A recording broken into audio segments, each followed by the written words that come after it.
হরে কৃষ্ণ, রাধাসখী রান্নাঘরে আপনাদের সবাইকে স্বাগতম। তো আজকে আমরা ভগবানের জন্য তৈরি করছি নুডলস। তো কীভাবে 2 মিনিটে পারফেক্ট নুডলস তৈরি করা যায় তাই দেখাচ্ছি এখানে।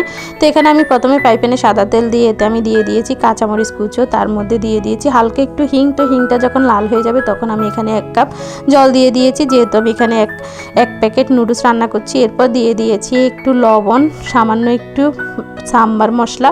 তো এখানে সাম্বার মশলাটা আমি আধা চামচের মতো দিয়েছি। তো যখনই জলটা ফুটে উঠবে এরপর আমি এখানে নুডলসটা দিয়ে দিয়েছি। তো নুডলসটা দেওয়ার ভিডিওটা আমি করতে পারিনি।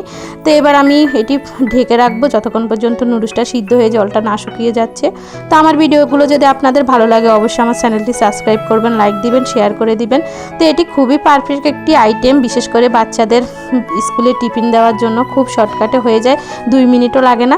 তো এই যে হয়ে গেছে আমার নুডলস, এখন আমি এটি নামিয়ে নেব। দেখুন কত সুন্দর হয়েছে।